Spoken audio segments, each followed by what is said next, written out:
You should. Okay. New one. Okay, I'd like to call to order Kodiak Island Borough Assembly regular meeting of Thursday, June 6, 2024 at 6:30 p.m. in the Assembly Chambers. First item is invocation with Major Dave Davis of the Salvation Army. Please rise.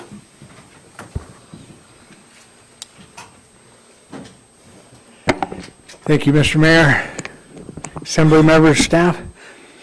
I think summer's trying to sneak up on us. Join me, please.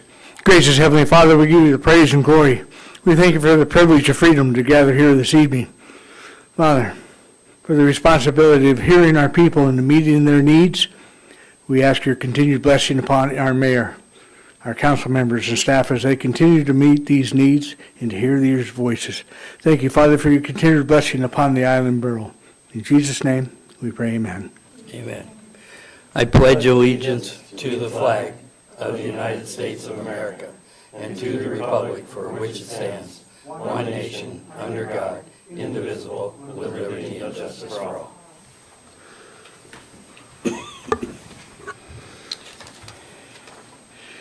We are gathered on the traditional homeland of the Supiaq-Alutiiq people, and we acknowledge the 10 tribes of the Kodiak-Alutiiq region. We recognize the Alutiiq culture that enriches our community to this day. Roll call, please. Mr. Ames. Mr. Griffin. Here. Mr. Ledoux. Here. Mr. Sharrett. Here. Mr. Smiley. Here. Mr. Turner. Here. Mr. Whiteside. Here. Mayor Arndt. Here. You have a quorum. Okay, I'd like you to note that Steve Ames is on his way from the airport. Plane landed about 15 minutes ago, so he should be here shortly on there. Next item is approval of the agenda and consent agenda, and what we're going to do is change things around here a little bit after speaking with the manager here. So Scott, first. Move to approve the agenda and the consent agenda. Second. It's been moved and seconded. Scott, go ahead and make your amendment. Shouldn't we vote on that first? No. Move to amend the agenda by moving ordinance number FY 2025-02 as the first item under public hearing. Second. It's been moved and seconded. Amy, for the assembly and the audience, would you explain what Thank you, we're doing? Mr. Mayor. I've requested that we change the order of the public hearings tonight once we pass ordinance number fiscal year 2025-01. With those mill rates, we're locked into those mill rates, and if there's any changes that want to be made in the budget, we'd have to stay within those exact numbers that were passed in that ordinance. This way, if we do the budget first, that will allow if the assembly member want to make changes, and then we'll update the second ordinance in that public hearing. We'll need a break between public hearings, probably 15, 20 minutes, so we can have a chance to update that ordinance and make sure our MAPTR calculations are correct, and then that will allow us to make changes to that first one. Thank you. Any questions? Roll call vote on the amendment. Mr. Griffin. Yes. Mr. Ledoux. Yes. Mr. Sharrett. Yes. Mr. Smiley. Yes. Mr. Turner. Yes.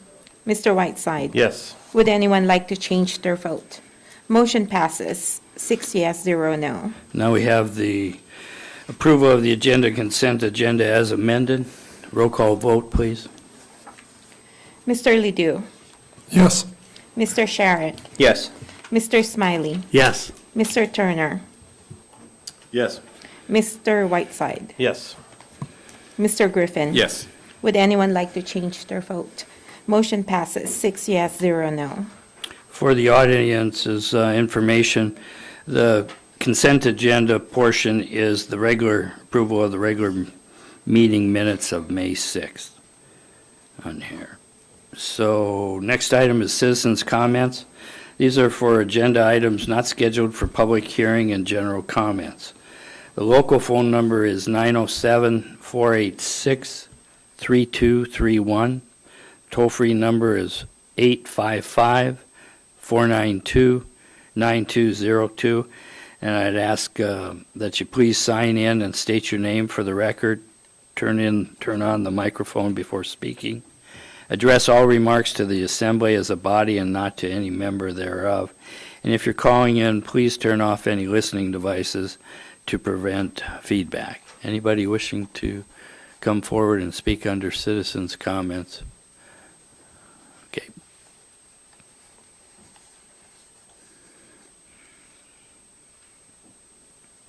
Good evening. I'm Gina Johnson. I've called in a couple times. I'm hoping that the borough is freezing the squeeze on the taxes and looking in the future, not more than 5% rise in our taxes on any given year, and increase the senior citizens exemption for, it's been stagnant for a long time. And other people have cost of living allowances, and nothing's been done for the seniors for their homes for more than the 150,000 that's can be deducted. And for the public education, I don't feel that the school district should be fully funded. The public school for the state of Alaska is at the bottom of the barrel. The charter schools in the state of Alaska is #1 in the nation. And maybe the public education needs to take a look and find and make lessons, take lessons from what's working. Because no matter how much more money you throw at it, if you don't make changes, you're not going to see improvements. And we don't have kids in school, but we're still paying a school tax. That's all I had. Thank you. Thank you for coming forward. Anyone else wishing to speak, please come forward at this time.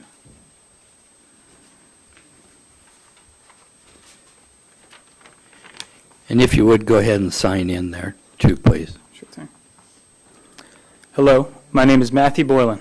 On behalf of the Kodiak Soil and Water Conservation District, we would like to invite everyone to celebrate Invasive Species Awareness Week, June 9th to 13th. Alaska is prized for its diverse and abundant wild plants, fish, wildlife, and scenery. When non-native harmful species, known as invasive species, are introduced to the lands and waters within Alaska, they alter the balance of healthy ecosystems. Invasive species disrupt food webs, displace and prey upon valued indigenous species, reducing biodiversity, and alter ecosystems. Alaskans rely on native wildlife, cultivated crops, and local livestock to feed their families, meet cultural and traditional uses, sustain the economy, and support food security. Environmental disturbances caused by invasive species threaten the sustainability of native food sources, threaten valuable fisheries and crops, interfere with recreation and navigation, and alter water systems, which may block fish passage or cause floods and erosion. Invasive species are most often spread to Alaska via human pathways, including being transmitted by people, vehicles, equipment, and goods, but can also be transported via natural means, such as wind, flood events, and ocean currents. The most cost-effective and responsible approach to protect our natural resources is prevention. When invasive species are introduced, early detection and rapid response is essential for control and eradication efforts. Kodiak Soil and Water Conservation District partners with public and private entities to support the natural and unique environment in Kodiak by preventing, detecting, managing, and eradicating invasive species in the environments where they cause harm. Those who are informed about invasive species, motivated to report observations, and support our efforts to monitor for and respond to invasive species are essential to keeping the Alaska way of life sustainable. Kodiak Soil and Water Conservation District currently relies solely on grant funding to conduct our invasive species work across the Kodiak archipelago. We are a grassroots organization, and we appreciate the public's input and support with our natural resources activities, including our invasive species work. Please help spread the word about invasive species. Do your part to control the invasive species on your lands, and report invasive species to landowners and our office. Thank you for helping to protect Kodiak's natural resources. Thank you. Anyone else wishing to speak under citizens' comments? Are there any phone calls? Seeing none.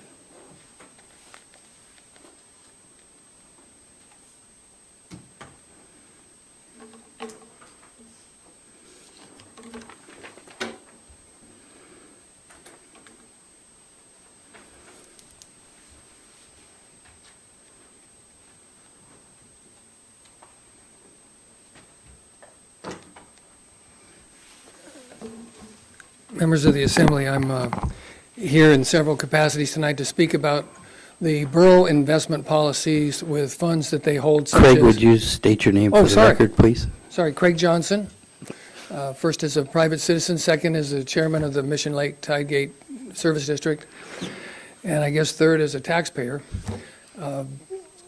So I want to speak to the borough investment policy. The Tidegate oversees a reserve for future either repairs or replacement of our Tidegate, but I believe there are many other borough funds that are saved and some investment policy that I've been given a copy of through Dora and Sue Zimmerman. I've worked with Dave Conrad, prior to Dave, Bob Tucker for many years on our Tidegate Service District. The problem with the borough investment policy is that it's for safety, but it's short-sighted because it would be like putting money in a CD or a government bond for a very low interest rate. I intend to leave with you a handout that shows the market has returned an average of 12% since 1928. The S&P 500 has averaged 12% over that time. We're all concerned, it's no secret that we're trying to lessen taxes or pay for public services and so on. And, you know, an investment policy that continuously loses money versus the current rate of inflation is not in line with what's proper financial planning. I'm a certified financial planner. I've been 30-plus years in the finance business working here in Kodiak. And this has bothered me for a long time. This is the first time I've spoke to the Assembly about it. I'm thinking others have, and others have probably raised this before. You've probably considered it before, but if the money was needed, our Tidegate money, if it was needed within 6 months, it would be proper to put it in a CD for 3 to 5%, maybe 5.5% now. If the Tidegate money's been 20-plus years at a rate of inflation that isn't even meeting what inflation has been over that time. Talked to Scott about it. He's very happy that CDs are finally paying 5 or a little more. That's not good enough when inflation is close to that. I intend to leave with you when I walk away from the podium tonight a handout that shows over the last 90% what it looks like to average 12% over the last 90 years. The State of Alaska Permanent Fund would not consider investing the permanent fund $70 billion in a CD-type rate of return. The City of Valdez, with their $275 million, would not consider, their investment policy is not to hold it in a short-term return like that. Not only that, the Alaska Community Foundation, the Rotary Foundation, any major university like Harvard. Go ahead and Am I out of sum time? up. Go ahead and sum up. Sum up. The sum up would be, don't invest for the long run in a short-term investment. Thank you, Craig. Craig, I'll ask you to give it to the clerk, and she'll pass them out to us then. Thank you. Anyone else wishing to speak under citizens' comments, please come forward at this time.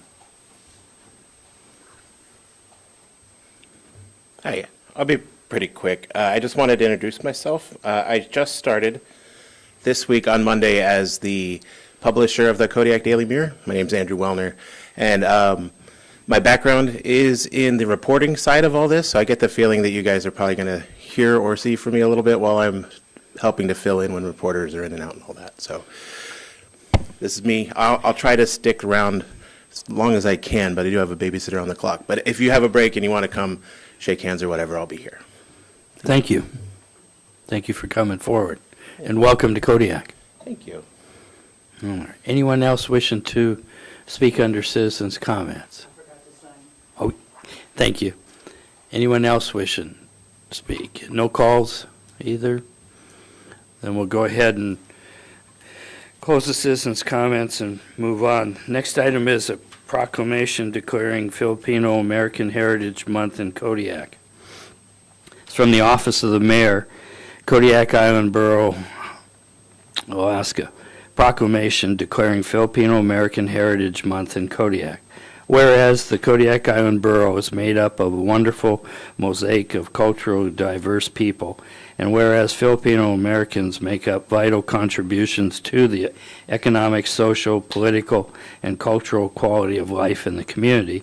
And whereas June 12, 2024 marks the 126th anniversary of the Declaration of Philippine Independence. And whereas this momentous occasion provides an opportunity for all Filipino Americans to share their cultural heritage with people of all races, ethnicities, and nationalities. And whereas this momentous occasion is essential so the Filipino American can continue to reflect the shared values and manifest our joy in harvesting the fruits of such values. And now, therefore, I, Scott Arndt, Mayor of the Kodiak Island Borough, do hereby proclaim the month of June 2024 as Filipino American Heritage Month. Mark, if you would come forward, present this to you.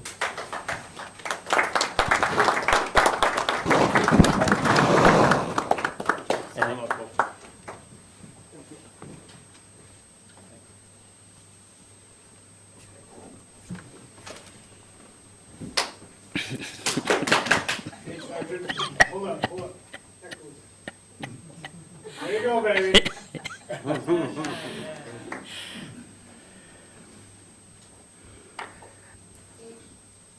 Yeah, he's working on it.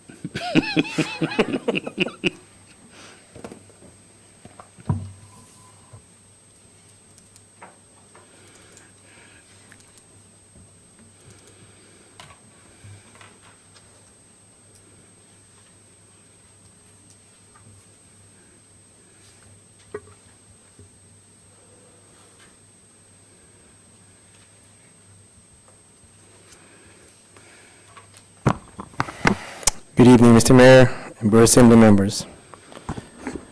On behalf of the Filipino American Association of Kodiak, we would like to express our sincere gratitude for presenting us with this proclamation, proclaiming the month of June as Filipino American Heritage Month.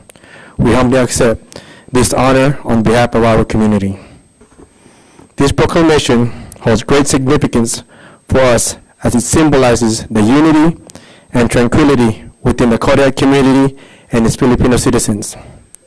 It is a testament to the strong bond that exists between our two communities and the respect and support we have for one another. The Filipino American Association of Kodiak has always been committed to fostering a sense of belonging and promoting cultural exchange within the larger Kodiak community.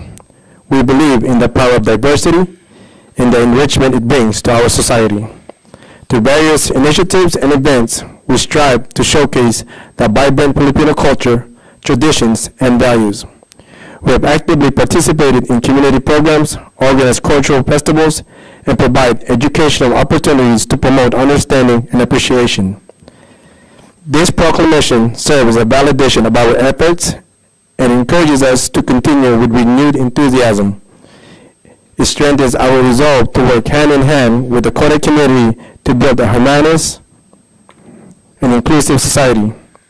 We would like to extend our heartfelt thanks to Mr. Mayor, Borough Assembly members, and everyone involved in making this proclamation possible. Your recognition and support means a great deal to us, and it motivates us to continue making positive contribution to the Kodiak community. Once again, we humbly accept this proclamation with the utmost humility and gratitude. We look forward to further collaboration and partnership to create a better future for all. Thank you, Mr. Mayor and Borough Assembly members. Also, we would like to invite everyone to come join us this Sunday, 11 o'clock at the St. Mary's Chapel for a mass service held by Father Mark at the St. Mary's Church. We're also going to have a Phil-Am Sport Committee basketball tournament at the Borough Ice Rink. We'll be posting more on it on Facebook. Thank you. And that's open to everyone, from kids, adults, and high schoolers especially. So thank you once again. Thank you, Mark. Okay, next will be committee reports. Are there any committee reports? Go ahead, Bo. Thank you. Mr. Griffin provided some information last week, so I'll just fill in a little bit more for folks who may have missed it. So the Kodiak, the joint fisheries work group with the Kodiak City Council and Kodiak Island Borough met again, and there was a wide range of topics discussed. One of them largely revolving around what to do with Gibson Cove. So the old infrastructure there is going to be demolished and provides opportunity, waterfront opportunity for development. There have been a lot of ideas shared from those who attended the meeting. The Kodiak Economic Development Corporation is receiving a grant to conduct a feasibility study for potentially installing or building a mariculture processing facility there. But there was no shortage of ideas, and I think the city is receptive to input. So anyone listening who would like to join these meetings or reach out to the city council, they are looking for input on what to do with that land. Then that evolved or progressed into challenges that are facing the fishing industry, and there was a reminder from one of the attendees at the meeting that Kodiak is a fishing community. All of us are here because of fishing. Ultimately, everyone who's involved in the school district, Coast Guard, municipal governments, and everything in between, we're here because of fishing. And so that was a great reminder and grounding for me to hear that. And so more discussions took place, and the suggestion was made that the city and the borough could do more to help. And that was a difficult topic. And so we reminded folks that this work group isn't meant to speak to regulatory or allocative issues, which is the bulk of anything and everything fishing. So it was difficult for us to navigate beyond those and see what support looks like. So there were suggestions made to provide funding and support through economic development initiatives. What that looks like, we don't know yet. There's been a lot of discussions too about a regional co-op being formed to start to develop a Kodiak brand of seafood. We're all well aware of Copper River. Everyone's heard of Copper River Seafood. It's great. They have great marketing over there, obviously, but their sockeye is the same as ours. And it was suggested that Kodiak is has world renown. Everyone knows about Kodiak. And so the discussion revolved around how to develop a Kodiak brand and what that would look like. And thankfully the manager was in attendance as well. So and we do have a small amount of tentative funding to support whatever initiative that looks like, whether that's through marketing efforts or perhaps providing supplementary funding for education for new entry for new participants in the fishery. So the graying of the fleet is something that people joke about, but it's happening. So how do we support the local community and folks that want to enter the world of commercial fishing? How can we help do that? So a lot of good energy and momentum. I'm grateful for all of the input and wisdom we received from those who participated. So we heard you loud and clear, and please keep coming. And those who haven't attended, this is open to subsistence issues, recreational fishing, and commercial. So it's not just limited to commercial. So please come, give us your ideas on how we should support any of these areas of the fishing community. Thank you. Any other committee reports? Seeing none, we'll move on to our public hearings. As you're aware, we switched the order. So ordinance number FY 2025-2, adopting the budget for fiscal year 2025 and appropriating from all borough funds. Scott. Move to adopt ordinance number FY 2025-02. Second. It's been moved and seconded. Staff report, Amy Williams. Thank you, Mr. Mayor. At last week's meeting, you asked staff to create a balanced budget with a 9.0 mill rate. So that is exactly what Dora and I did last Saturday. And I forwarded you all that information on Saturday, including the MAPTR worksheets, the summaries of the funds, and what the ordinances would look like attached to that 9.0 mill rate, and what the ramifications were for MAPTR. So you would have all of that information. So this ordinance and the next ordinance are wrapped around that 9.0 mill rate, and so we are ready to talk about questions that you might have with that. Okay. So at this time, I'm going to go ahead and open the public hearing, recess the regular meeting, open the public hearing, and the local phone number is area code 907-486-3231. Toll-free number is 855-492-9202. And I ask you to sign in and state your name for the record. Turn on the microphone before speaking. Address all remarks to the assembly as a body and not to any member thereof. And if you're calling in, please turn off any listening devices to prevent feedback. Anyone wishing to come forward and speak on the ordinance 2025-2, please do so at this time.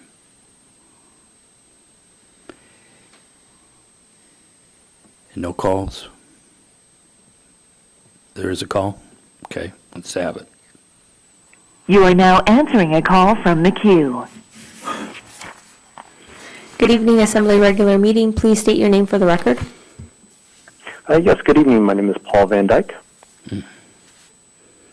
Go ahead, Paul. Thank you, Mayor and members of the Assembly. My name is Paul Van Dyke, and many of you know me as the board member on Fire Protection Area Number 1. And I recognize that you guys have switched the order of the agenda, talking about the budget first and then the mill rate second. My comments do reflect on both of them, and I'd like to be succinct. March 12th, the Fire Board met and passed a budget of $731,500 of revenue and expenditures, and that is reflected in your FY. In your item number 2 that you're holding your public hearing for. However, in item number 1 that you switched orders with, it does show that we would receive a revenue somewhere, looks like $855,850 based on a mill rate of 1.5 mills. In that meeting of the Fire Board, which is not reflected in the minutes, and I do apologize for that because it would be very clear if it was. But in that meeting of the Fire Board, we chose to pass a mill rate of 1.35, which was a 10% reduction. And so, again, you see that in the documents in front of you right now of the $731,500 of revenue reflected there, but your next item for public hearing does not reflect that. Just want to bring that to your attention, and I'll let you guys sort that out as you may. Thank you. Thank you, Paul. Are there any other calls? Is that the only call we have, Lena? Okay. Anyone else in the audience? Last call. Please come forward at this time. Hearing and seeing none, I'm going to close the public hearing and reconvene the regular meeting and assembly discussion. Point of information. Go ahead. Thank you, Mr. Mayor, and this is directed to you as our presiding officer. And before you answer this question, please allow me to add context. Okay. So I'm confused as to what is considered to be giving an opportunity to discuss or debate the topic at hand. And the reason I am confused is last week there was confusion amongst the group. And so I'm curious, does having the opportunity to weigh in on a topic, there was 2 different ways that this happened last week. One of them was speaking for 8.5 minutes straight, and within that time, asking a total of 16 questions, while others exercised patience and were very polite. And another version of providing an opportunity to speak was asking two very brief, to-the-point questions, and patiently waiting for the chance for a follow-up to the second question, but the call to question came up and prevented that person from following up. And so this caught me off guard.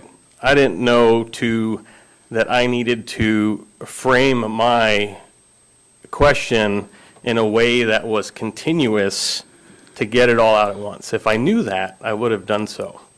And the irony isn't lost on me that those who spoke out against and voted against an ordinance limiting discussion were the exact people who succeeded in doing that, using a different means, and voted to suppress discussion. So I am confused, disappointed, and frustrated, so I need clarification on when I have an opportunity to debate or discuss, I like the word discuss better, an issue, what does that look like? Does that mean I have one shot at it, and if so, do I have the opportunity to speak as long as I want, as long as I don't stop and put all my questions into that statement?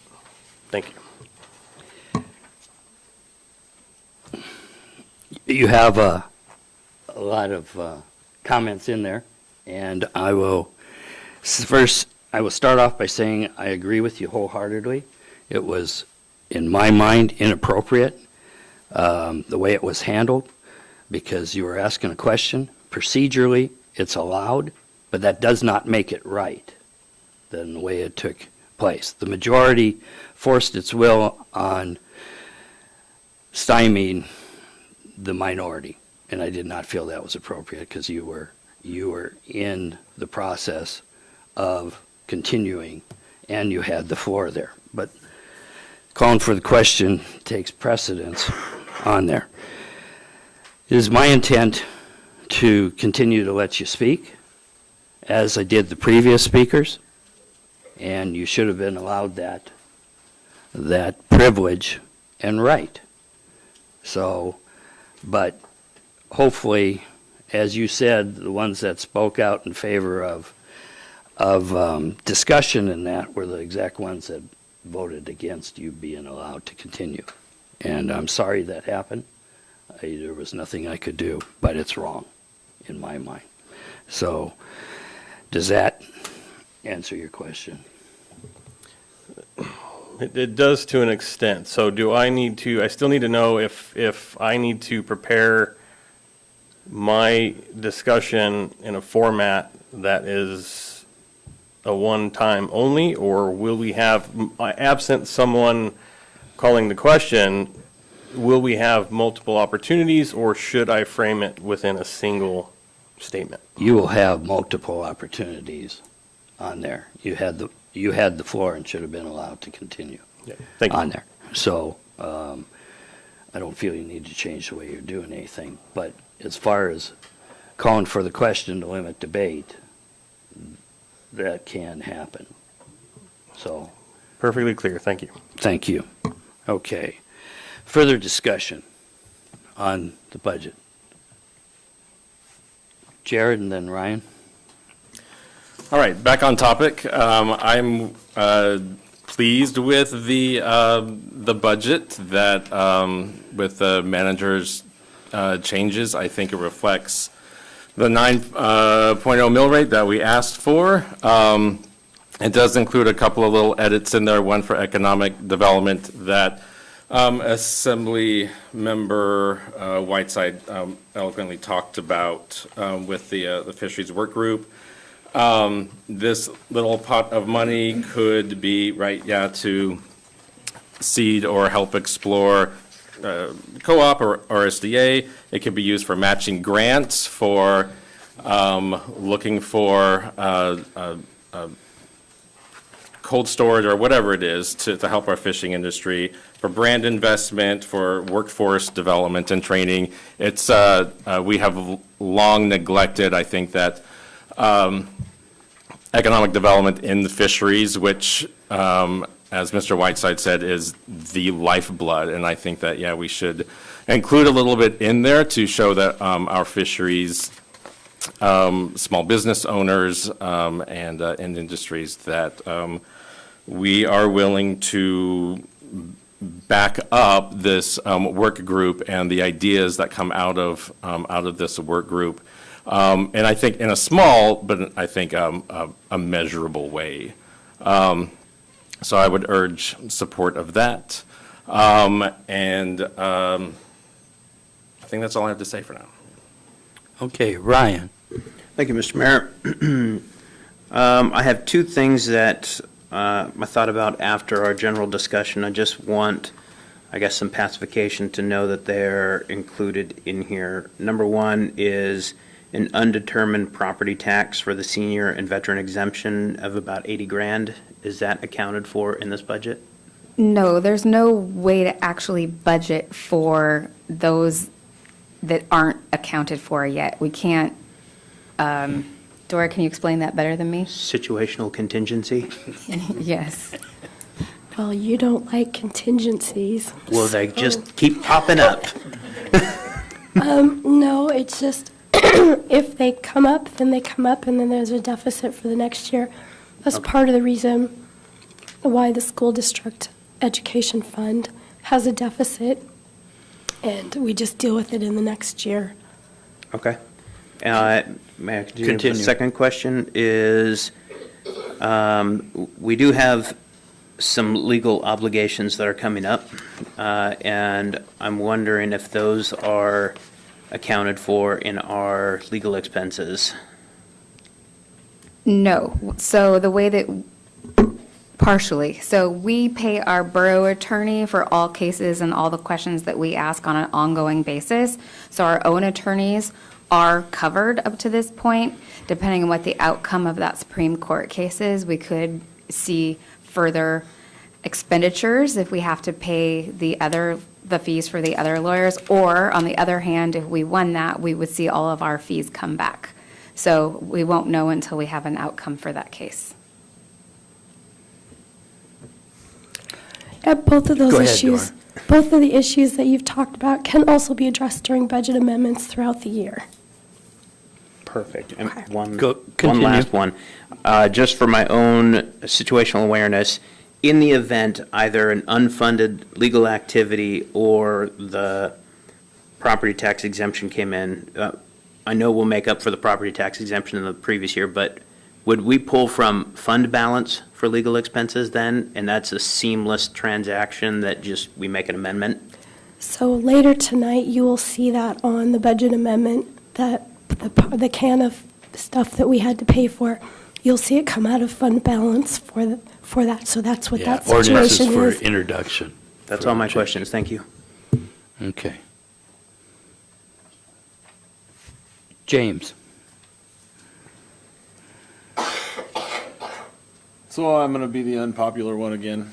I am looking at the amendment or the changes that the manager made, and I wholeheartedly agree with them, except for I would rather see a 9.25, and that would be adjusting the debt service transfer out by $458,411.16 and putting that mill rate number into the debt service for that 0.25, if you will.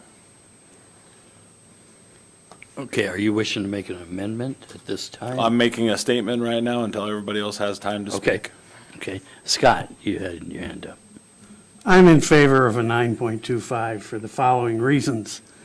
The MAPTR restricts us kind of substantially, and if we use 9.25, we can take all of the funds that MAPTR allows us to take, which is an additional $700,000 about, somewhere in there, 625 or something. We could use that money in R&R, which has been depleted over the number of years that I've been on the assembly. I know that the siding for the fisheries building on Near Island is going to be a costly thing, 1.6. I think the manager mentioned that we have something like $7.8 million worth of maintenance and repair obligations at this point. I think it's crazy not to get that money now, partially because it's there and we can do it, partially because next year the school budget ask is going to be significantly higher than this year, and the likelihood of the governor dealing with anything real with education is very low. And we need to help the school district at that point, and we won't be able to. So I'm in favor of 9.25. Okay, Bo? Thank you. Thank you, Madam Manager and Dora, for putting all this work in, and you've been fantastic about giving us as much lead time as possible to digest all of this information you've been working on. Thank you very much for that.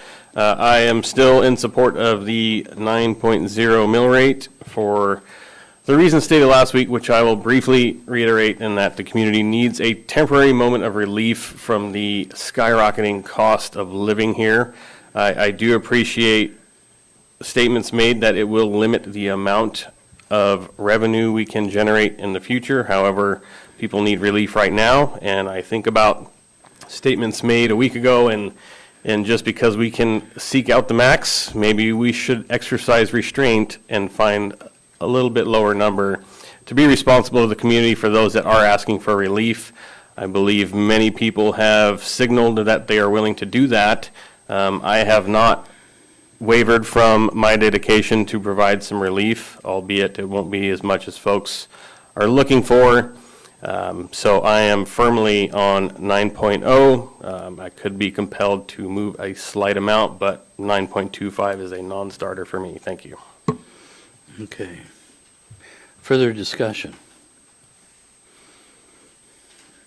James?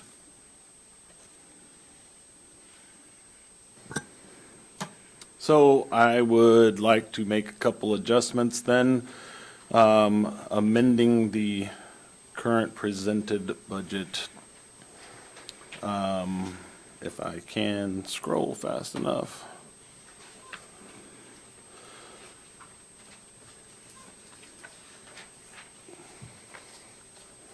So in the proposed manager's budget, I would propose to change in transfers out. I can get to it. Okay. Transfers out would be the same for the LEPC committee. Debt service would change to 1.186826.824. Say that again? $1,186,826.84. Okay, thank you. The R&R would go to 1,768,411.16. Ending with 20,000 less in the expenses, just because the way that my math on my Excel spreadsheet is different for the bill rate. And then if you go down to the revenues for debt service, the total there between real property and personal property would be $458,411.16. Yeah. $458,411.16. Your transfers out would be the same that I just mentioned for debt service. Instead of 1,645,238, it would be 1,186,226.84, leaving the same amount of total revenues in that, and that puts you at 9.25, and that would be my amendment. Is there a second? Second. It's been moved and seconded. Further discussion. First, as maker of the motion, James, you have the option of speaking first. So a number of reasons were brought up by Assemblymember Smiley as we limit our following year funds due to MAPTR. School budget ask is potentially going to be higher next year because of how much they are using from their fund balance. It is not the cap on the MAPTR, but it is close. But it is also a full mill reduction this year, not a mill and a quarter, it's a full mill. And yes, I realize that assessments are different, but it's still less revenue than we took in last year. Scott, did you have your? I agree. Okay. Jared? Would you mind going through all those numbers one more time, please? I do. No, I'll go through them.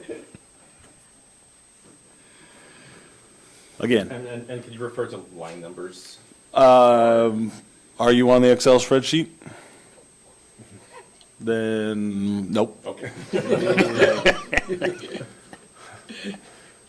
So, if you go to, I scrolled too far. So the easiest piece is the transfers out. That is the last piece in the Fund 100. It's that last page in the Fund 100 before you get into.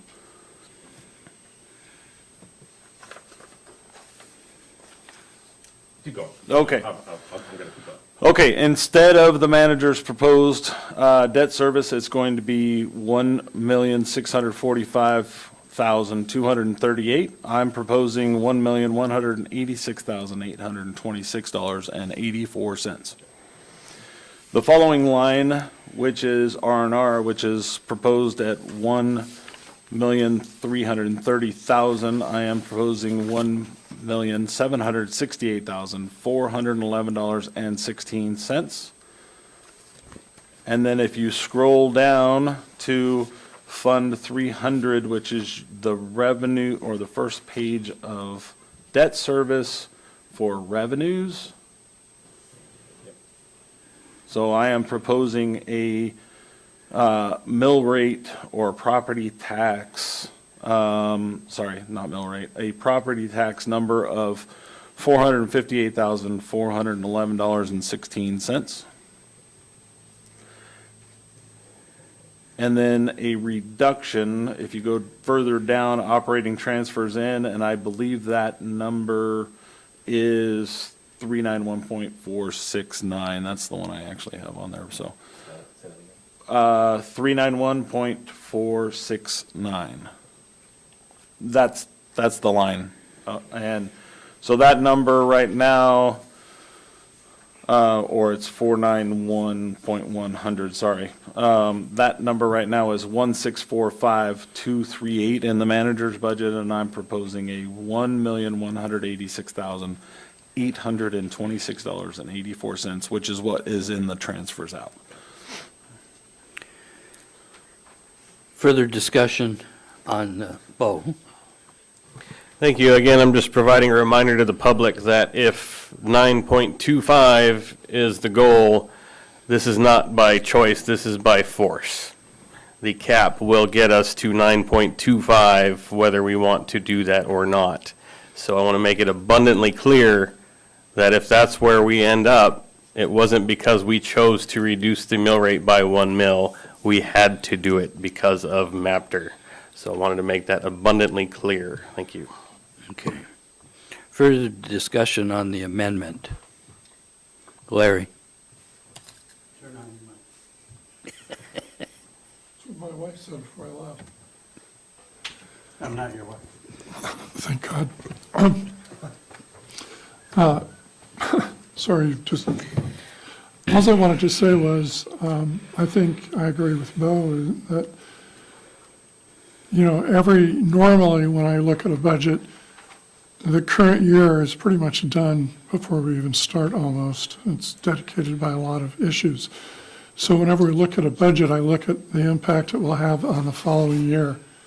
And sometimes that information is quite startling and makes you really rethink what you want to do for the current budget. But in any case, the MAPTR is making it very, very difficult for us to plan, I believe, in a productive way in the future. So MAPTR it is. Thank you. Okay. Further discussion? Ryan? Thank you, Mr. Mayor. In our last week's conversation, going to 9 was a compromise up for me. I have spent a significant amount of time in these budgets. I've spent a significant amount of time going through documentation, looking for funds and balances, and there are some incorrect statements that have been made tonight about out of money in certain funds. I just want to make sure that that before we vote on a budget to fund something like R&R, that we realize that there's probably more money in there than you think. So I do not support a 9.25% mill rate. I still think that we should have a sub-9 mill rate. I understand the ramifications of that, and I'm sensitive to it. And I understand what that will do in the years coming. My kids are in public education, I understand.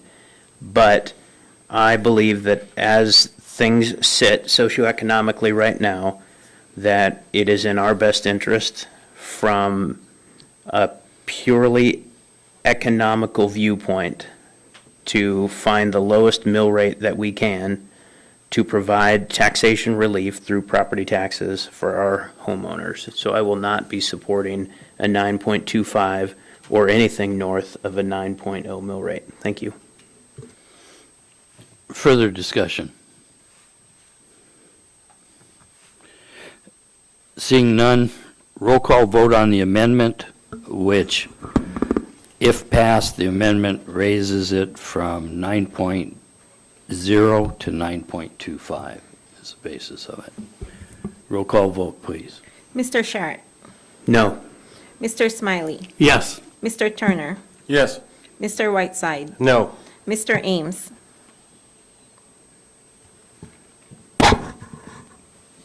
No. Mr. Griffin? Yes. Mr. Ledoux? Yes. Would anyone like to change their vote? Motion passes, 4 yes, 3 noes. Okay, we have the main motion as amended before us now. Further discussion on that? Ryan? Can you please restate the amended motion as it stands? Thank you. The amended motion is going with a 9 1/4 mill rate instead of 9.0. Go ahead, Ryan. And this is also with the fund allocation as presented by Assemblymember Turner, correct? Correct. No negotiation on these excess funds on where they go. We're just going to take whatever he says and go with it. That's what passed Yeah, and Roger. the amendment. Thanks. Okay. James? You can make another amendment if you wish. So, okay.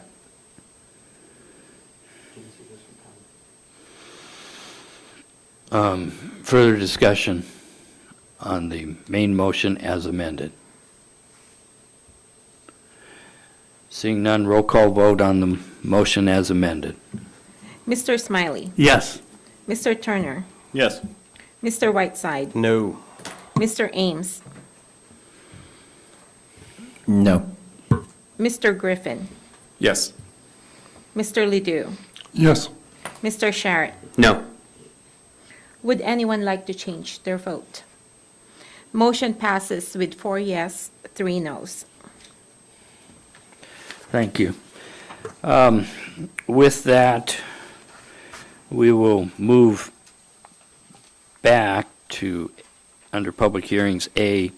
It's ordinance number FY 2025-1, receiving the 2024 certified real and personal property tax roll, levying ad valorem property taxes for tax year '24, consisting of an area-wide tax, Woman's Bay Fire Area Tax, a Woman's Bay Road Service Area Tax, a Bayview Road Service Area Tax, a tax in Fire Protection Service Area Number 1, a Menasha Bay Road Service Area Tax, a tax in Service Area Number 1 Roads, a Woodland Acre Streetlight Service Area, a tax in the Service Area Number 2, a tax in the Kodiak Island Borough Airport Fire Service Area, a tax in the Trinity Island Streetlight Service Area, a tax in the Mission Lake Tide Gate Service Area, levying commercial aircraft tax providing for the collection of taxes due in 2024, and setting the date to which taxes become delinquent. Scott. Move to adopt ordinance number FY 2025-01. It's been moved and seconded. Staff report, Borough Manager Amy Williams. Thank you, Mr. Mayor Scott Arndt. Can we request a break right in the middle? Because I would feel a lot better if Finance Director had a chance to run those numbers through MAPTR and make sure that we were aligned with what just passed in the last ordinance. How much time would you like? Mr. Mayor. 15 or 20 minutes? Okay. Ryan, you got a question? Thank you, Mr. Mayor. I do want to bring to light that we did receive a phone call indicating a different funding amount from $855,000 for Fire Service District 1 to the $731,500. So if we're going to make any corrections, if we could get that reflective in this as well, that'd be great. Does the Assembly agree with that? I'd need direction of at least 4 to direct that. Mr. Mayor, is that your memory? I went to that meeting and I didn't hear that, but you're on the board, so you're probably a much better source. There was some discussion on it, and it was moved. Yes, they voted on that. Do I really think they understood it? No. But, Bo. Without any sort of documentation, I'm not comfortable with changing anything. It just doesn't sit well with me. I think it was done haphazardly, so I'm not comfortable with that. Jared and then Ryan. I think we have an ordinance on the table, and as it's written, and if this is what has come from the manager and the finance director, we go with that for now, and then when we come back, then we can make amendments as needed. But yeah, I don't kind of understand. Why James change and then Ryan. So the finance manager is going back to change this to reflect what we just voted on. She can check what was submitted by the fire district and change it if it is different at that time. We don't need to do that. She can do that during the time that She was there, both the manager and the finance director. I understand were that, there. but she's got the paperwork from the service district, and if that's the number that is in this ordinance, then we don't need to have any more further discussion on it. That's why this is before us as it was, because there wasn't the information.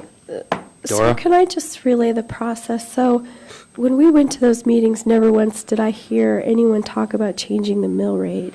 They made an estimate of what they thought the income was going to be in March, because they have to have their budgets to me by March 31st.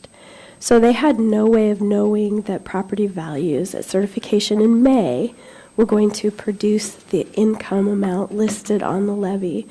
So I'm not sure if what's happening is they're backing into a mill rate using I don't know, but I don't recall. I entered their budget as they submitted it on March 31st. And never once did I hear anything about changing their mill rate. Ryan. Thank you, and I was not at this meeting. However, I do want to believe that we have our meetings formalized and we can look at meeting minutes, we can look at the items that transpired there and give us further direction. From the caller's statement, I don't believe a dollar amount was decided on. I believe it was a 1.35 mill rate, which then totaled the $731,500. So I think that at least my impression from that phone call was a No, 1.35. there was not a mill rate passed in that. Well, I'd like to respect. protect the speakers that are calling in and making a statement, and so I'd like to just make sure that we're exhausting the things in front of us, so that when somebody does call in with a question or concern, that we're doing our due diligence to make sure that that is at least seen through. Thank you. I'm going to speak a little bit to that because I'm on the board there. Since that was done in February, and it's based upon the numbers that we have at that time, and we did not have all the numbers. And the other thing is that in a future meeting, be it in April and in May, we were showing that we had accounts that were running in a deficit position because we were paying more out on stipends, and we were running low on the current year's budget from what was there. That information wasn't presented when the budget was done either. So I think it's best to leave it. You had the presentation from the fire board chair when the service districts made their presentation, and you didn't have anything at that time either. So somebody else had their hand up. Nova. Oh, then Amy. Sorry. Mr. Mayor, members of the Assembly, procedurally, before we recess, I need you to, in between items, the mayor may call a recess for not to exceed 20 minutes. But if we have a motion on the floor, we need the majority vote of the Assembly to recess. Okay. Just an FYI, that's in the code. So before you recess the meeting, I need to get a roll call vote, or I need someone to make a motion to recess for 20 minutes. Thank you, not to exceed 20 minutes. Scott? Oh, James, you had your hand up. And Amy, you had yours. Amy? I just wanted to let you know that I will, in our time away, contact the chair of that board and ask them what their vote was, just to get confirmation to see if that was something that they were expecting or not. Move to recess for 20 minutes. Okay. Second. It's been moved and seconded to recess for 20 minutes. Roll call vote on the motion, please. Yes. Mr. Whiteside? Yes. Mr. Ames? Yes. Mr. Griffin? Yes. Mr. Ledoux? Yes. Mr. Sharrett? Yes. Mr. Smiley? Yes. Would anyone like to change their vote? Motion passes 7-0. Thank you. We are in recess for 20 minutes. Thank you.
Scotch, expensive Scotch. The more expensive the better. Are we ready, Nova? Okay. We'll reconvene the regular meeting, and we had taken a recess to get information from the manager and the finance director.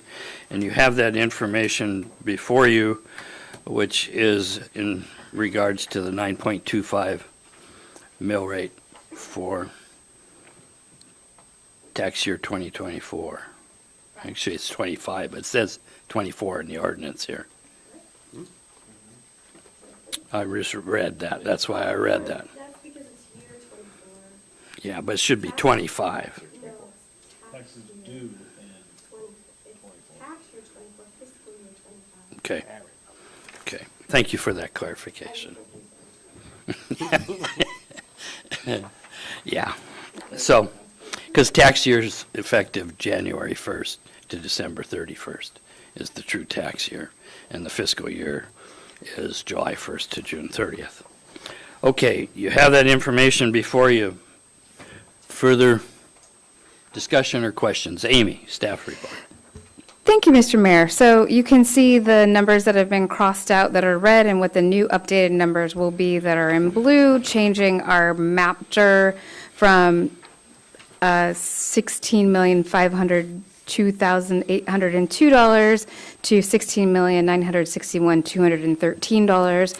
Also, in regards to Section 7, Fire Protection Area Number 1 Service Area, we have referenced the meeting minutes from that meeting, and there is nothing recorded about a change, although we had that caller call in and say that it should be lowered 0.15, and then I talked to the chair while we were on break, and he said it should be lowered 0.25.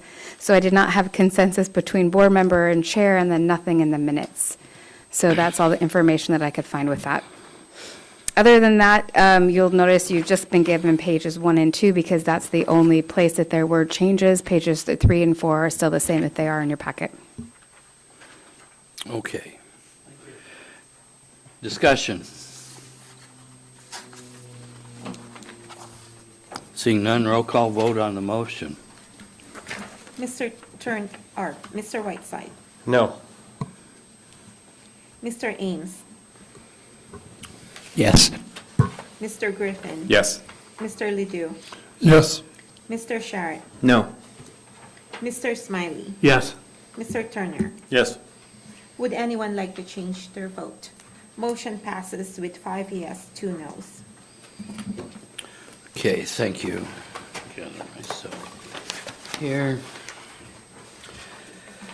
Next item on the agenda is Borough Manager's Report. Amy.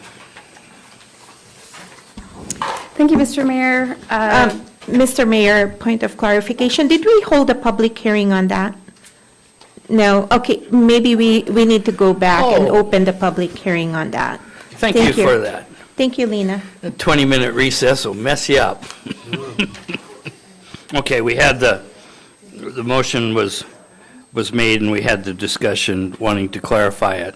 So at this time, I'll go ahead and recess the regular meeting and open the public hearing. Anybody wishing to call in or come up to the podium and speak, please do so at this time. Local numbers 486-3231, toll-free number 855-492-9202. Anyone wishing to come forward?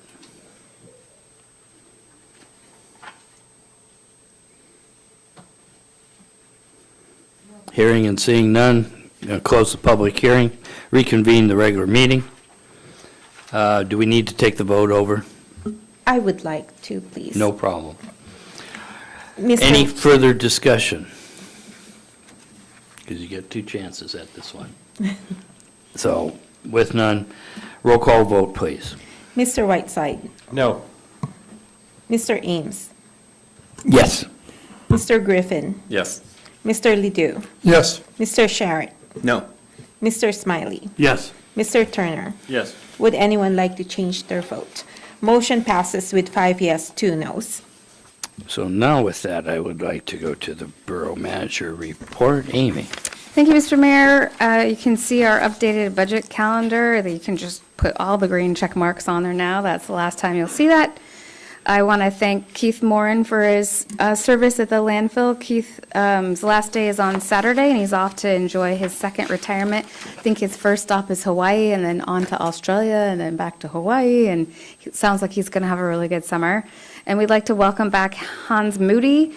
He's working as a summer laborer in engineering and facilities.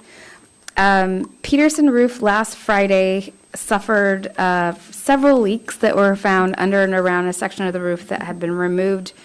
It had the first layer of waterproof barrier placed, but it was no match for the amount of rain we got last week, and so there are a lot of interior leaks that ran down concrete block walls into the space by the library, some storage rooms.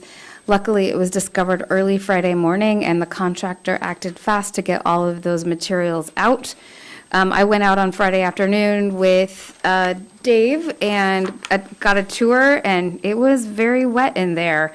Over the next couple of days, the contractors bought every piece of tarp and plastic on the island and flew in large plastic sheets from Anchorage and covered up all of the necessary stuff to protect it. They laid out stuff that got wet, dried it out as much as possible. I toured again there yesterday. The interior of the school is in much better shape. They found a new way to install that vapor lock material on the roof where it was before. They were tearing parts off and installing it in a different method in other places, and it looks like they are on track. One interesting thing is they are encountering unexpected and undocumented roof structures. They'll be taking the roof off, and all of a sudden there'll be a section that's 4 or 5 inches lower than the other section, and that's not in any of the as-built drawings or anything that we could have possibly planned for, so I expect to see some change orders. They're going to have to try to level out those places so that the roof is level, because when we ordered the foam is designed to go to the drains, not be 6 inches lower on the outside and then make it to the drain. So we're trying to figure out how we're going to do that. HVAC system components are being identified as useful and less useful, and I put a picture. You're really going to have to look. The one on the front page is a vent that's tipped over on its front, and it would hook into the side of the building. And if you look in that rectangle, those are cinder blocks. So that vent literally vented to a cinder block wall, and it is on the list of things that we are supposed to keep from this project. So I think Very effective. I think if you go out there, you will find a beautiful vent flower planter at some point. So, but the contractors did a really good job identifying what the issues were, and I think they're back on track. And they have already talked to the school about things that were lost and how those items will be replaced in the future. So everything is going really well out there. We are expecting a lot of rain again over the weekend, so they're going to be doing a watch just like they did last weekend, and people go in and out every 4 hours to make sure that everything is holding how it should. I got a call from the mayor of Port Lions. They're requesting our community development department attends a work session so they can learn more about borough powers. They want to know what they can and can't do as a community when it comes to stuff like zoning and condemning buildings. Chris French and Joe Grotchmal are from the community development, will be attending that meeting via Zoom on June 11th. If you are interested at all in attending that with them, you're more than welcome. We'll do it just down in the conference room. They've also asked that assembly members, and I know we've talked about this in the past, attend one of their work sessions in person. So if you are interested in doing that, they have a work session on July 9th, so we'd have to coordinate some of that, as it would require an overnight stay in Port Lions for that. The Kisa lease is still on there. We've actually made contact with the people and took language out and adjusted language. Got rid of all the muzzle velocity language that was in there and updated the language around that lead management plan. You'll be seeing that at the June 25th work session. This upcoming Monday and Tuesday is our emergency management training. So emails went out this morning reminding participants that they need to complete a pre-test, sign a general liability form, and download the necessary materials. No printed materials are handed out. So if you are signed up for that class, please download your stuff to your tablet or print it if that's the way you want to work. In community development, you can see on the top of page 3, that's the logo that won for our comp plan for 2045. That should be finished in 2025, and it should be good through 2045. Tessa Davis is the winner, and she's going to be coming into our regular meeting on June 27th for a presentation and to pick up her prize. Planning and Zoning has a work session scheduled for June 12th. Assessing is actually been out in the field. They are in the Menashka, Bells Flat, Chiniak, and Besagshak areas, so you will start seeing people with orange vests roaming in your neighborhoods, looking to make sure there hasn't been big changes on your property. And I want to do a special shout out to Cody in assessing. Cody achieved and received his level 2 certification for assessing. Remember, to be an assessor in a community, you just have to be a level 3. So Cody is just an appraiser tech on his way up in the world, and getting that level 2 certification is amazing, and super proud of his accomplishments, and I see him on a fast track for doing great things in assessing. In engineering facilities, Sultry Cove has become a big issue this week. We're still working on the Alaska Department of Fish and Game approvals prior to payment, but something else has been going on that trail. Someone has taken a piece of heavy machinery out, started roadside, and started working towards Sultry Cove, widening the trail on their own. Kind of with reckless abandon, and I have pictures and videos that I've working on sharing with the Bureau of Land Management, the Department of Transportation, right-of-way folks, Alaska Fish and Game, the U.S. Army Corps of Engineers, and all the other people that would be involved in regular permitting for a project of that size. My fear is that if they continue past the end of the Sultry Cove Trail and they enter into the area where Island Trails Network worked on the Hunter Access project for us, all of that work would just be destroyed. So we're trying to alert the authorities, and I contacted the troopers as well today just to see who had not only the authority but the ability to get out there in a quick time frame and find out what's going on.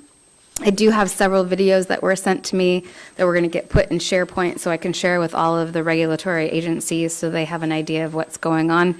So in addition to doing all the payments, now we're kind of worried about that easement and what that looks like out there, for especially for the people who own homes and lodges out there, making sure that that trail, it might be wider, but I'm not sure that it was good for the longevity of the trail. So if you want to see those pictures, I can certainly show you afterwards. We had a fire inspection by GSA for NOAA for the KFRC building. They checked out our fire alarms and sprinkler systems. KIB personnel were on hand to fix anything that was immediate. The final outcome was really good, except we need to work on our scheduled maintenance tests for the generator system. Providence, Dave met today with Providence Real Estate and Project staff at the hospital. We're looking at their continued priorities on what they want to get done first on their list. We're looking at air handlers and chillers that we discussed with the Architectural Review Board already. Solid Waste Committee met this week for the contract. The final draft of the Second Amendment is being prepared for presentation to the Assembly. So it will probably be the first meeting when we get back in July, after we don't have a meeting on the 4th because it's Thursday. So that next meeting on the 11th is probably when you'll see that. So we're excited to get that moving in the right direction. The old mental health facility, we've gotten our samples back. We know where the asbestos is. We understand what's going on. Now we need to have a much bigger discussion with the Assembly on what to do with those buildings. And it could be anything from rehab to tear down. So, but that's obviously a policy decision the Assembly needs to have, so that'll be on an upcoming work session agenda as well. We already talked about the Peterson roof. There are good things that happened. 95% of the required materials are on site, which allowed them to do their first billing, which meant that that funding got used, and that's a grant back from COVID times, and so it has a deadline that ends at the end of August. So we're very happy to get that milestone met where we get money paid out on that from those funds. For the pool, the school maintenance staff has refilled the pool. There's a deep clean of the facility being done in about 1 week. The chemicals should all be settled and the water temperature should be up, and then we should have that facility reopened to the community. For long-term care, ADEC has given us permission to land spread the treated soils up at our dirt farm next to the long-term care center this summer. So hopefully we'll get to a point where those tests clean. In finance, they're getting ready for their audit that is June 17th through the 21st. And both assessing and finance are continuing to meet with the property assessment and taxation implementation software with Tyler staff. There's a lot of stuff that happens in the background stuff with IT, so Fred has been really involved with that as well. Speaking of Fred and IT, they got 36 submissions for their RFP for that security audit, which usually we get like 4 or 5. So the 36 is pretty impressive, and they're working through those to rate those. They're also working on a power outage protocol and what we do with our computer systems if we lose power. And they are reviewing new laptop models for Borough hardware refresh. There is a whole new world of AI sensors, and they are exploring that world and seeing what will work when it's time to get new laptops for the Borough. Ending the report tonight is with Bayside Fire Department. They co-hosted a National Fire Academy First Level Leadership Strategy and Tactics course, working with the Kodiak Fire Department at the Bayside training facility there. And they had the Coast Guard there, Bayside there, and the city there. And so I'm just really proud of the fire chief out there for his continued collaboration with the other fire departments and building those relationships. And I think that is why our mutual aid works as smoothly as it does. And with that, I'm happy to answer any questions. Scott? I have a few questions. What was the muzzle velocity that they wanted before at the thing? And why?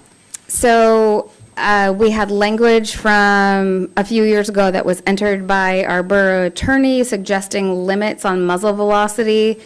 When working with the folks for KISA, the only reasoning that we could find out for muzzle velocity was for sound abatement. Just because if it was above that amount, it was really loud. So it was above like 3,000 feet per second? I think it was 6,000, Holy but Christmas. whatever it was, we ended up just taking that language completely out because sound really isn't a reason out at Saloni Creek. There isn't that many people close enough. I have been out on Kashavirov quite often when they are shooting, and it makes you very aware that they're there, but they're still pretty far away from you. So that just got removed. With the Peterson roof thing, there were in none of the as-built you found descriptions of this discontinuity in the level of the roof? No. They were tearing up roof parts, and we just started getting pictures. Is there more than one, Dave, where that is lowered? Not yet. So not all of, so they only tore down to where it would still be waterproof, right, until, as they're replacing. So on the one section that they are on above the gym right now, Dave has a picture on his phone that just shows, it just goes along, and then it just drops off. So there's just a lower section. And so when the architect designed the foam and that grade that has to go in to get the water to the drain, those drop-offs aren't included. So we're going to have to level that out before that foam will work appropriately.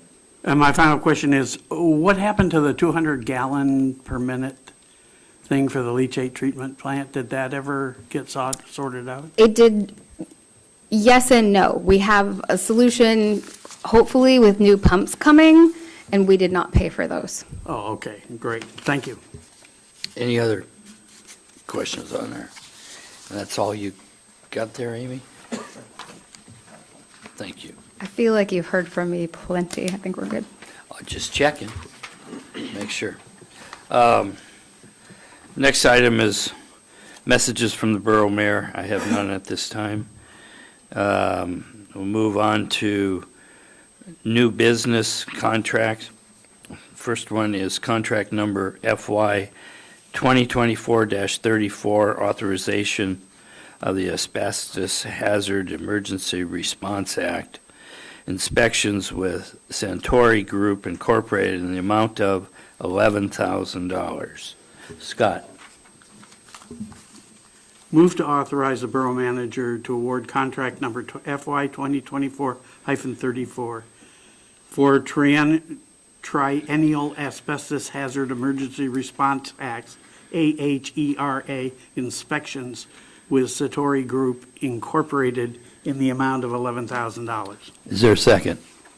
Second. It's been moved and seconded. Staff report, Amy? Thank you, Mr. Mayor. This is the inspection of school facilities for asbestos that we are required to do once every 3 years, and Mr. Conrad is here to tell you more about that.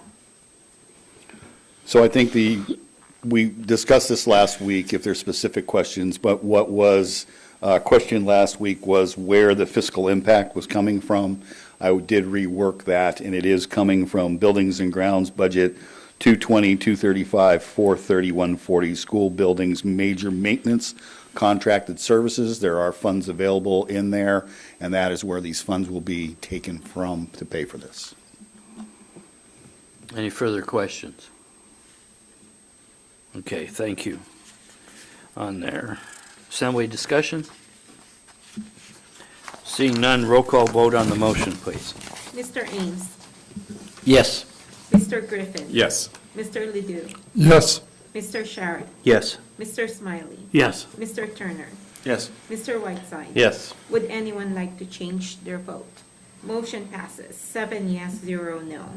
Okay, next item is contract number FY 2024-35 Memorandum of Agreement between the Kodiak Island Borough and Triple P Ranch LLC, granting Triple P Ranch LLC the authority to remove culverts in areas that the borough has management authority.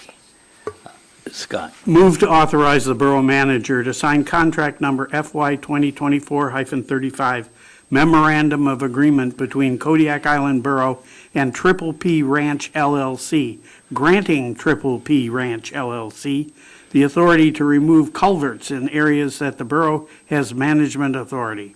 Second. It's been moved and seconded. Staff report, Amy? Thank you, Mr. Mayor. Historic land use activities in association with the Coast Guard. They had a Loran station on West Sikinek Island, and in the use of that small road that they used, they placed 40 culverts along a small road. Since then, those culverts have kind of disintegrated and are blocking fish passage. So Triple P Ranch is working to remove those culverts. The reason that we are being asked for number 14 through 22 and 28 through 31 is because we have 2 parcels right along the lagoon out there that were given to us, we picked actually in fulfillment of our municipal entitlement. And the state of Alaska never actually transferred to that us because we never had them surveyed, but because of that, picking those originally, we have management authority. So this MOA releases us from claims, lawsuits, liabilities, penalties, fines, or whatever else might happen on that land that we have management authority of so that those culverts can be removed. And one of the questions I know an assembly member had last week was if they were required to get all the appropriate permits, and yes, they absolutely are, and they understand what those are, and they've been working at this project for a long time. Years on there. Any further discussion or questions? Seeing none, roll call vote on the motion, please. Mr. Griffin. Yes. Mr. Ledoux. Yes. Mr. Sharrett. Yes. Mr. Smiley. Yes. Mr. Turner. Yes. Mr. Whiteside. Yes. Mr. Ames. Yes. Would anyone like to change their vote? Motion passes, 7 yes, 0 no. Okay. Next item we have is ordinances for introduction. We have ordinance number FY 2024-2A, an ordinance of the Assembly of the Kodiak Island Borough amending ordinance FY 2024-2, fiscal year 2024 budget, by amending budgets to account for various revenues that are over budget, providing for additional expenditures, and moving funds between projects. Scott? Move to advance ordinance number FY 2024-02A to public hearing at the next regular meeting of the Assembly. Second. It's been moved and seconded. Staff report, Amy? Thank you, Mr. Mayor. This is the annual ordinance that we do that moves funds around from fund to fund to make sure that the spending that we did is reflective in the budget. So I think the best description of what is happening in this budget is just on page 1 of 2 of the ordinance, where you can see we're transferring out of the general fund, Fund 100, to economic development for $5,000. That $5,000 was a payment that we paid to SLR Group, which is a consulting firm that we used in order to help us get the BRIC grant, which resulted in the hydrology study that we're currently have an RFP for the Bells Flats area. The other general fund transfer out to general administration is that $590,000. Those are our lawyer fees for our current court case with CANA. We're transferring out of Fund 495 to 540, the hospital fund. That's actually from a project that we had money left in the project, so it's going from the project back into the hospital fund. And the next one is Fund 545 to 445. That's going from the long-term care center into the project for $9,859.77. And both of those hospital projects are a result of the fuel tank replacement at the hospital and a fuel tank replacement at the long-term care center as a result of fuel leaks. We didn't have those numbers in there last week because we were still waiting for Providence to solidify and affirm that they agreed, and those funds have all been transferred back and forth. We just figured out which projects, which part of the project fees would be the hospital's responsibility and which would be Kodiak Island Borough's responsibility, and we did get confirmation on that, and those are the numbers that are left. But we did have several $100,000 go back and forth to help pay for those projects from Providence to the Kodiak Island Borough. Any questions? The only thing I would, in your statement, you said the $590,000 was for our attorney fees. That was not our No, attorney fees. it was our payment of attorney fees that we owed according to the court order. Right, but it's a judgment on there. It was not, I look at it, it was not our attorneys, it was the opposing attorneys. So that's the only thing I wanted to make noted there. Any further roll call vote on the motion, please? Mr. Ledoux? Yes. Mr. Sharon? Yes. Mr. Smiley? Yes. Mr. Turner? Yes. Mr. Whiteside? Yes. Mr. Ames? Yes. Mr. Griffin? Yes. Would anyone like to change their vote? Motion passes, 7 yes, 0 no.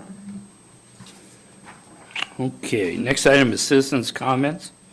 This is, read the phone numbers again. 907-486-3231. Toll-free number 855-492-9202. Ask you to come forward and sign in, state your name for the record, turn on the microphone before speaking, address all remarks to the assembly as a body and not to any member thereof.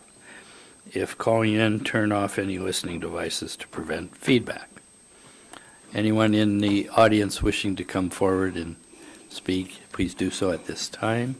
Seeing none, I'll wait a moment and see if we have any call. Seeing none, I'll move on to assembly member comments. Mr. Turner. No further comments, thank you. Steve.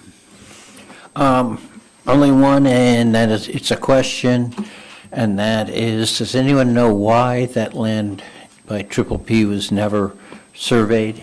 And should that be a discussion to get it done? No, the reason it's not surveyed is a requirement of the state, not of the borough. We have other land that the borough is entitled to that the state has not done. They're about approximately 40 to 50 years behind. So it's the state who is not The surveyed state it. that's not doing their job. Thanks for answering the question. Okay. Any other comments, Steve? Any other? Okay. Jared? Thank you. Just a big thanks to the manager and the finance staff for working so quickly on budget and mill rate stuff. I really, really appreciate that.